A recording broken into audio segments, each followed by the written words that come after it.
at Asianet News, we are here in Gurgaon to cover GIPKL, and I have with me Ajay Chauhan. He's from Dehradun and he has come here as an umpire for the men's team in GIPKL. तो अजय, आप हमसे सबसे पहले ये साझा कीजिए कि जो रूल्स होता है वो कबड्डी में, क्योंकि देखो अभी जो कबड्डी है वो वर्ल्ड स्टेज पे खेला जा रहा है, ईरान में भी हुआ था वर्ल्ड कप, बट अभी अगर मैं बात करूँ तो काफी सारे लोगों को रूल्स अच्छे से पता नहीं है कबड्डी के। तो थोड़ा सा ब्रीफ में हमारे व्यूअर्स के लिए अगर आप बता दें कि क्या रूल्स है कबड्डी के।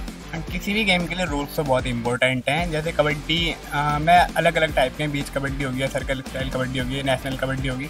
तो जिसमें जो GIPKL करवा रहे हो नेशनल स्टाइल कबड्डी है, इसमें जो इंटरनेशनल लेवल पे जो रूल होते हैं सेम रूल वही हैं जैसे हम प्रो में भी देखते हैं, किसी अदर लीग में देखते हैं, तो सेम रूल के साथ यहाँ पर खेला जाएगा। अच्छा, बट कई बार चैलेंजेस भी होते हैं, जैसे अगर माइनर टच है या हो भी सकता है कोई प्लेयर बचने के लिए झूठ बोलते हैं छोटा मोटा, तो इन सब चीज़ों को आप कैसे टैकल करते हैं? कई बार मैच में हो जाता है कि ऐसी सिचुएशन आ जाती है कि प्लेयर उस टाइम पे झूठ बोल देते हैं, बट क्या है कि ये इतना बड़े लेवल पे सोनी पे लाइव आ रहा है, DD स्पोर्ट्स पे लाइव आ रहा है, फैन कोड पे, तो यहाँ पर जो हमारे पास सेटअप है वो बहुत अच्छा सेटअप है। तो इसमें माइनर टच भी अगर रिव्यू लेता है कोई प्लेयर तो दिख जाता है, बट कई बार ऐसा हो जाता है प्लेयर की झूठ बोल देता है, हमारे ऊपर प्रेशर आ जाता है कि किस साइड देना है। तो हमें थोड़ा सा हमारी जो पूरी टीम होती है ऑफिशियल्स की, हम पूरा देखते हैं कि हाँ ये हो सकता है, तो सेम मतलब सही डिसीजन देने का कोशिश करते हैं पूरा अपनी तरफ से। ठीक है, वो टफ रहता है, बट अजय कह रहे हैं कि पूरी कोशिश रहती है कि अनबायस्ड हो और एक अच्छा फेयर डिसीजन हो।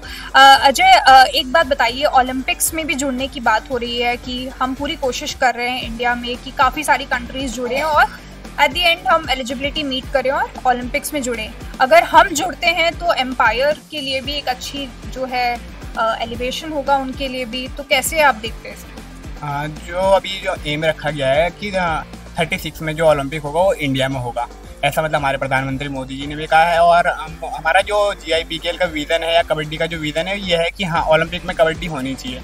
तो उसके साथ प्लेयरों के साथ साथ जो हम लोग ऑफिशियल्स हैं या कोचेज़ हैं या जो स्पोर्ट्स की फील्ड में हम लोग हैं, उन्हें हमें एक बहुत अच्छा प्लेटफॉर्म मिलने वाला है कि हाँ इतने बड़े लेवल पे, ओलंपिक लेवल पे, और मैं कहीं ना कहीं मेरे को 100% श्योर है अगर ओलंपिक में कबड्डी जाती है तो मेंस में और वुमेन्स में गोल्ड तो पक्का है। गोल्ड तो पक्का है, तो वर्ल्ड कप में तो गोल्ड आया ही है, बट ओलंपिक्स में भी श्योर कह दिया। अच्छा, एक छोटा सा मैसेज उन यंग जनरेशन, यंग माइंड्स को, उन यंग प्लेयर्स को जो इस फील्ड में आना चाहते हैं और स्पेशली कबड्डी में आना चाहते हैं और अपना एक नाम बनाना चाहते हैं। सबसे पहले तो प्रैक्टिस और उसके बाद अपना डाइट का ध्यान रखना है। प्लेयर से तो डाइट का ध्यान, और जैसे हम ऑफिशियल्स या कोचेज हैं तो थोड़ा सा मेंटली भी प्रिपेयर होना पड़ता है कि कई बार क्या होता है कि आपको प्लेटफॉर्म मिलता है बट आप उसका सही तरीके से यूज़ नहीं हो पाता। कई बार प्लेटफॉर्म ही नहीं मिलता है तो आपको क्या करना होता है कि छोटे लोकल टूर्नामेंट में भी हम जा सकते हैं, वहाँ पे प्रैक्टिस कर सकते हैं।